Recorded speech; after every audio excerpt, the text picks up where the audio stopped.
Pak Kiai, apabila dalam sebuah keluarga seluruh ahli waris tidak sepakat harta warisan dibagi menurut hukum waris, melainkan harta warisan dibagi sama rata dengan alasan demi menghindari konflik di antara keluarga, apakah diperbolehkan? Jadi kalau pertanyaannya ikut ayat waris apa ikut kesepakatan, itu bergantung.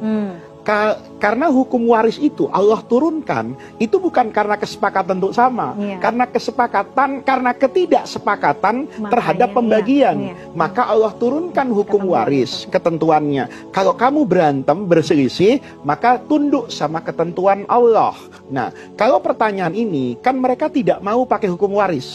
Maksudnya, laki dengan perempuan itu sama saja. Boleh enggak? Boleh. Kalau dibangun dengan sulh. As-sulhu itu kesepakatan berbasis kerelaan. Semua, bukan mayoritas. Ini bukan soal demokrasi. Semua ahli waris. Dan untuk mendapatkan konsensus ini harus hati-hati. Ini bukan konsensus di DPR. Terus dikumpulkan semua ahli waris. Satu ngomong, sudah ya sepakat dibagi sama ya.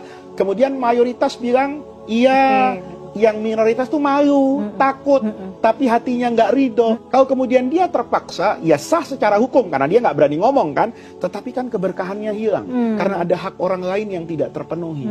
Maka pesan saya itu dibuka secara tertutup. Misalnya, kalau ini meninggalkan ibu yang istrinya bapak, anaknya banyak. Kemudian ibu yang mendekati pendekatan, bukan rame-rame, satu-satu. Anak pertama ditanya, gimana?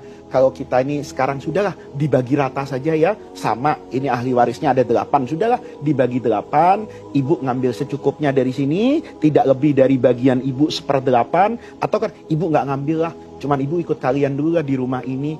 Maka seperti itu boleh nggak? Ya boleh, karena basisnya ridho. Tapi kalau ada salah satu dari ahli waris yang tidak ridho, maka jalan penyelamatannya cuma satu, ya kembali kepada hukum waris.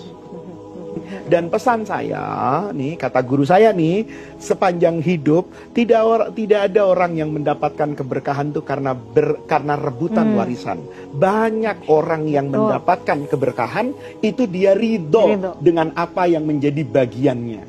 Kan kita nggak ikut ngapa-ngapain, timbang dikasih, timbang terima. Dan itu keringat orang tua kita, hargai. Jangan sampai, wah ini ruko saya nggak strategis, ruko itu terima dengan kelapangan dada.